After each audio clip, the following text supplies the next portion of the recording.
یہ چار باتیں جو مولانا رحمۃ اللہ نے کہی نا کہ فرقے کیوں بنتے ہیں اور امت میں فساد کیوں پیدا ہوتا ہے۔ ایک تو دین میں کوئی ایسی چیز ہے اضافہ اس کا کر دیا جائے جو دین میں نہیں، اور پھر کہا جائے کہ جو اس کو نہیں مانتا وہ مسلمان نہیں، کافر ہے، اس سے فساد بڑھتا ہے۔ دوسرا، اگر کوئی دین کی بھی بات ہے مگر وہ اتنی اہم نہیں جتنی اہمیت کو اس کو دے دے کہ بس یہی ہے سارا دین، معمولی سی بات ہے، رائی اس کو من بنا دے، شیر بنا دے۔ اجتہادی مسائل میں کہا کہ بس ہم ہی حق پر ہیں، باقی جتنے کافر فاسق ہیں، یا حضور کے بعد کسی ایسے بندے کو نیک کو کہے کہ بس جو اس کو نہیں مانتا وہ بھی اسلام سے خارج ہے۔ یہ چار سبب بیان کیے۔ باقی ساری امت میں جو فتنے پیدا ہوئے نا انہی باتوں سے پیدا ہوئے۔ آپ دیکھیں نا، آپ نے سنا ہی ہوگا کہ عباسی دور میں مامون کے زمانہ میں مسئلہ ایک پیدا ہو گیا کہ قرآن مخلوق ہے یا غیر مخلوق۔ اب یہ دین میں بات تھی نہیں، نہ مخلوق لکھا تھا نہ غیر مخلوق، اتنی بات لکھی کہ اللہ کا کلام ہے۔ دونوں فریق مانتے تھے کہ اللہ کا کلام، رائی بھی کسی بندے کا اس میں دخل نہیں، مگر ایک نیا شوشہ چک پڑا کہ یہ مخلوق ہے یا غیر مخلوق۔ اب وہ جو اس وقت قاضی تھا احمد بن ابی دواد، وہ معتزلی تھا، اس نے کہا یہ مخلوق ہے۔ امام احمد بن حنبل رحمۃ اللہ علیہ سے جب پوچھا گیا، پہلے تو جمے رہے صحیح بات پر کہ یار یہ دین میں بات نہیں، نہ مخلوق ہے نہ غیر مخلوق، کیوں چھیڑتے ہو؟ مگر نہ لوگ باز آئے کہ کچھ نہ کچھ کہو۔ انہوں نے کہا پھر میری سمجھ کے اب تک غیر مخلوق ہے، وہ مخلوق والا ٹولہ بن گیا، یہ غیر مخلوق والے بن گئے۔ حکومت نے سختی شروع کر دی کہ سارے شہروں میں ایک ایک آدمی کو بلا کر پوچھو جو قرآن کو مخلوق نہیں نہ مانتا اس کو مارو۔ سب کی شامت آ گئی اور سارے علماء اور لوگ جو جنا حکومت کی بات مان گئے کہ واقعی مخلوق ہی۔ بندے تین رہ گئے جو مار کٹائی کے لیے بچے، ان کو مار پڑی، ایک تو جیل میں فوت ہو گیا، دو بچے، بس ان میں سے امام احمد بن حنبل آخر میں رہ گئے، مار کھاتے رہے، روزانہ کوڑے پڑتے تھے۔ جب ختم ہوا قصہ، دیکھیں نا وہ مولانا کی بات کہ روم سے عیسائیوں سے مسلمان قیدی چھڑا کر لائی حکومت، مگر ان کا امتحان شروع کر دیا کہ عیسائیوں کی قید سے آگے ان سے پوچھو قرآن مخلوق ہے یا غیر مخلوق۔ سادے بیچارے بندے، جو مخلوق نہیں کہتا جیل میں ڈال دو۔ عیسائیوں سے آ گئے مسلمانوں کی قید۔ اب خلیفہ واسق بیٹھا ہوا تھا تو حکیم صاحب کی عمر کا ایک بوڑھا جو تھا نا قیدی تھا عالم، وہ پیش ہوا، اس سے قاضی احمد نے پوچھا کہ قرآن مخلوق ہے یا غیر مخلوق؟ اس نے سرے کی بات کی، اس نے کہا قاضی صاحب سے میں خلیفہ صاحب بات پوچھنا چاہتا ہوں، مجھے اجازت ہے؟ خلیفہ نے کہا ہاں پوچھو۔ اس نے کہا قاضی صاحب اس مسئلے کا جواب کہ مخلوق ہے یا غیر مخلوق نبی علیہ السلام کو معلوم تھا؟ اب قاضی کو کہنا پڑا کہ تھا۔ اس نے کہا حضور کو تو یقینی پتا تھا نا، نبی جو تھے، کہ مخلوق ہے یا غیر مخلوق؟ ہاں پتا تھا۔ بیان کیا؟ ساری عمر نے مسئلہ چھیڑا؟ نہیں۔ اس نے کہا اللہ کے رسول کو یقینی پتا تھا جو بھی اس کا جواب تھا، آپ نے نہیں ضرور سمجھی نہ بیان کیا، تمہیں پتا بھی نہیں کہ تیرا جواب ٹھیک ہے یا احمد کا ٹھیک ہے، تم نے کیوں یہ شوشہ چھوڑا؟ رسول جانتے ہوئے خاموش رہا، اس بارے میں کوئی ضرورت نہ سمجھی، تم نے کیوں یہ بات، جبکہ تمہیں یقینی علم بھی نہیں۔ اب اس کا جواب نہیں قاضی کو ہے کہ دین میں ایک نئی بات شروع کر لینی اور اس پہ فرقے بنا رہے ہیں۔ جب قاضی تھوڑی دیر تک چپ رہا نا تو خلیفہ نے پھر اس وقت کہا واسق نے کہ قاضی احمد کا گدھا بہت تیز آ رہا تھا مگر پل پر آ کر بیٹھ گیا، یہاں آ کر یہ بالکل شرمندہ ہو گیا۔ اس نے کہا بند کرو یہ مسئلہ، وہاں فتنہ ختم ہو۔ اس بابے کے کہنے پر کہ رسول اللہ نے جب یہ مسئلہ نہیں کیا تھا تم نے کیوں چھیڑا؟ یہ بہت سے مسئلے جو اس امت میں ہے نا ایسے ہی ہیں کہ خام خواہ چھیڑ لیے ہیں، فرقے بن گئے جن کے نہ اللہ کے نے ذکر کیا نہ رسول نے ذکر کیا۔ بعد میں آ جاتا ہے کہ کوئی مسئلہ ایسا ہے کہ وہ دین میں ہے تھوڑا بہت، مگر اس کا یہ مقام تھوڑی ہے کہ اس پر لوگوں کو کافر اور مومن کہا جائے۔ صحابہ کرام تک میں ہم دیکھتے رضوان اللہ علیہ مجمعین کہ یہ بات جو تھی کہ مردہ سنتا یا نہیں سنتا۔ حضرت عمر رضی اللہ عنہ کے بیٹے کہتے تھے سنتا ہے، حضرت عائشہ رضی اللہ عنہ تھی نہیں، قرآن کہتا کہ مردے نہیں سنتے، مگر کسی نے اس پر فرقے نہیں بنائے، کوئی نہیں، نہ انہوں نے شوشہ چھوڑا کہ مردے سننے والے ماننے والے ایک طرف ہو جاؤ، نام نہیں، بس اپنا اپنا خیال تھا۔ فرقہ نہیں بنانا کو اس پر زور دیا نا. نہیں سننے کے لیے بولنا ضروری ہے کہ انہیں پتہ چل جاتا مگر ہمارے ساتھ بات چیت کی جاتی وہ علیحدہ مسئلے ہیں. اجتہادی مسائل میں غلب کیا جائے کہ بس یہی دین ہے اور اس پر نہیں سارا دار و مدار ہے. اب دیکھیں کہ یہ مسلک جو بنے ہوئے ہیں حنفی ہیں شافعی مالکی حیثیت جن کی کیا سارے لکھتے ہیں. مولانا شاہ رحمۃ اللہ علیہ نے بھی لکھا, یوسف بن نوری رحمۃ اللہ علیہ نے ذکر کیا. ایک ہی دور میں بہت بڑے شافعی عالم تھے, اس وقت حنفی عالم بھی تھے, ان دونوں کا نام لکھا. ان کا نام مناظرہ اور بحث بھی ہوتی رہتی, عالم تھے, باتیں ہوتی. کسی جگہ موت ہو جاتی تو تعزیت کے لیے لوگ اکٹھے ہوتے, یہ عالم بھی وہاں جاتے تو لوگ جو نا پہلے سے قلم اور کاغذ تیار رکھتے کہ عالم آئیں گے کوئی مسئلہ چھیڑیں گے, علم کے دریا بہہ جاتے بجائے جو آیا دعا کرو نہ کوئی پتہ دعا کرنی کون سی نہیں. وہ مردے کے مرنے پر دعائیں وغیرہ نہیں, بس مسئلہ چھیڑ دیں. کسی نے کہا اب یہ دامغانی صاحب فرمائیں, کسی نے کہا وہاں یہ کتابیں بن گئیں, دونوں نے ایسے ایسے نقطے بیان کیے.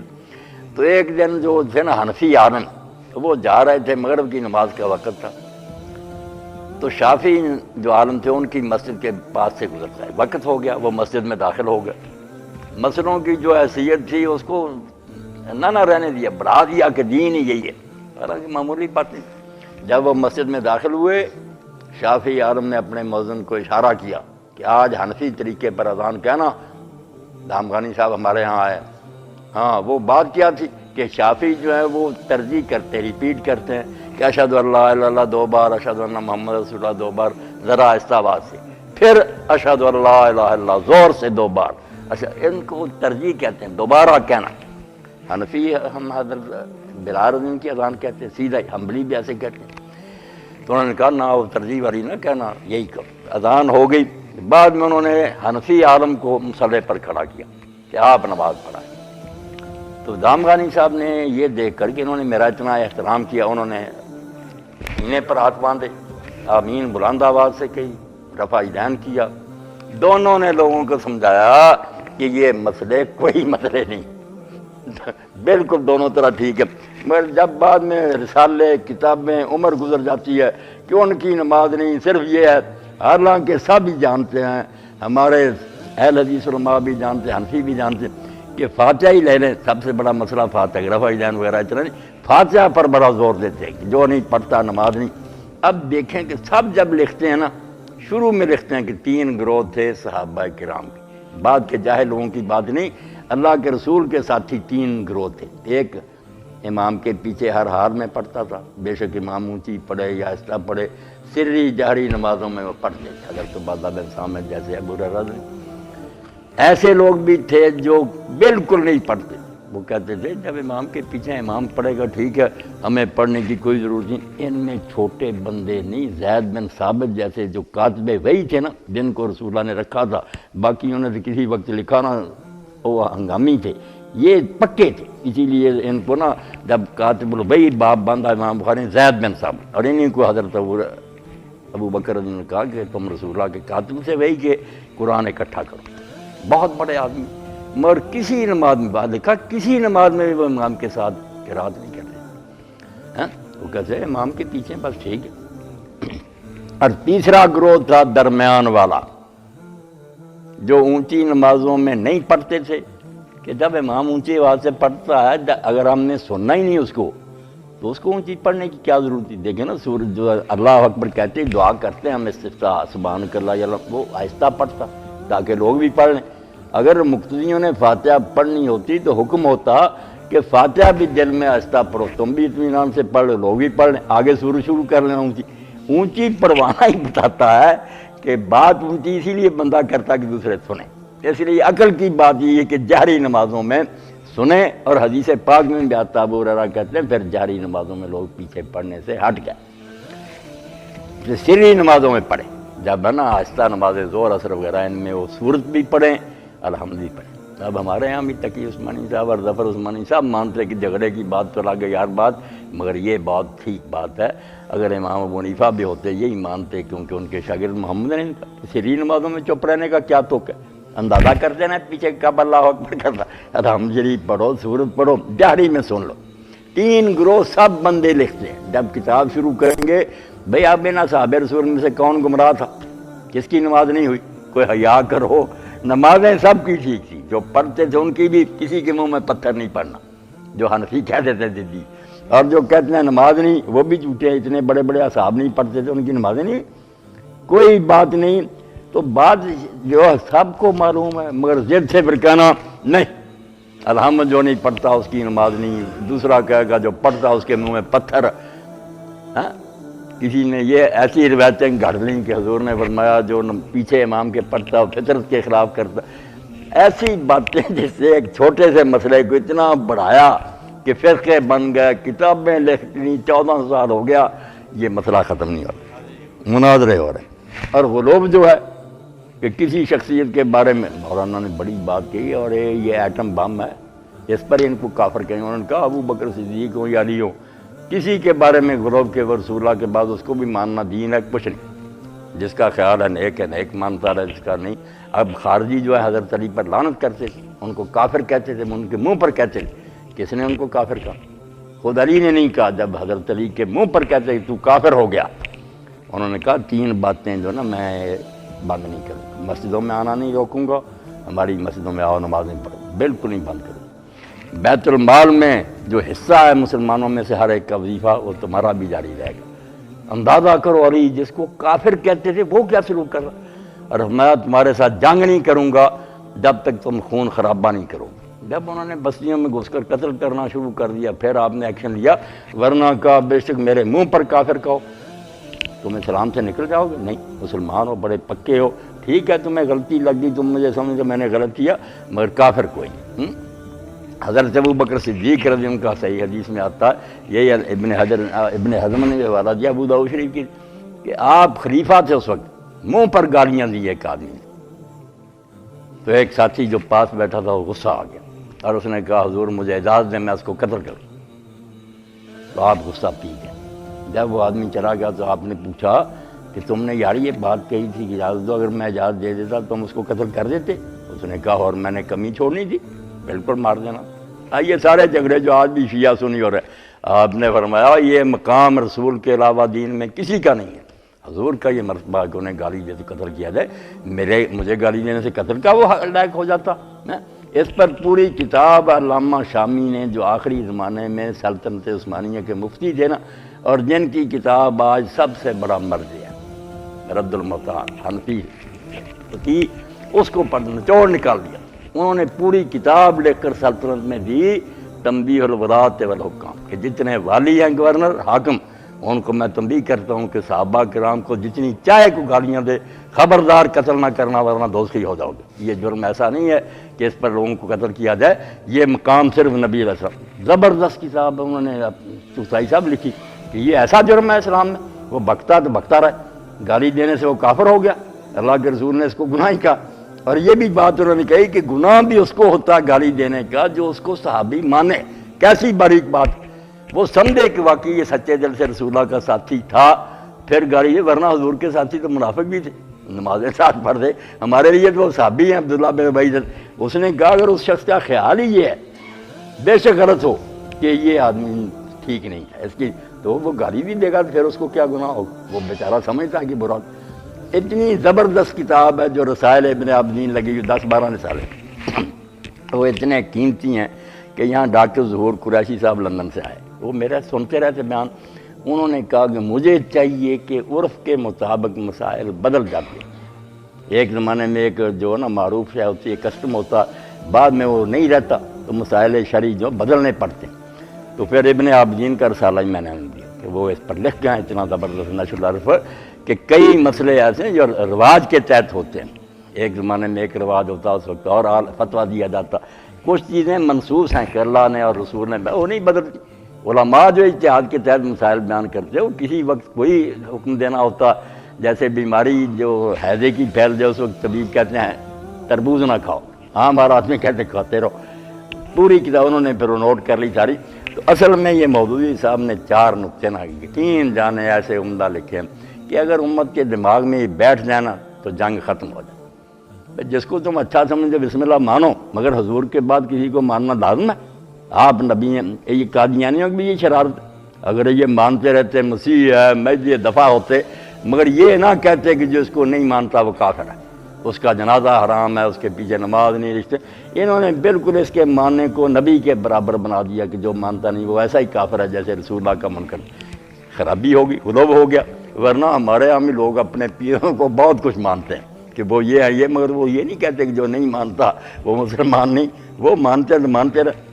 یہاں بھی لطائف المنن میں امام شارانی نے ایک بہت اچھا واقعہ لکھا کہ شیخ اکبر محی الدین ابن عربی کہتے ہیں، یہ ریکارڈ کر کے پہنچا دو سب کو، کہ کہتے ہیں میں اپنے شہر کے کارن سے نفرت کرتا تھا، ناراض تھا۔ میں نے خواب میں اللہ کے رسول علیہ السلام فضا ابی و امی کو دیکھا تو حضور سخت غیظ میں، انتہائی غصے میں تھے، اور مجھے پوچھا کہ شیخ اکبر تم فلاں عالم سے نفرت کرتے ہو؟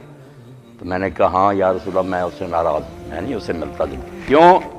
وہ میرے جو شیخ ہے نا پیر ابو مدین مغربی، ان کو برا جانتا، میرے مرشد کو اچھا نہیں جانتا، اس لیے میں اس سے ناراض ہوں۔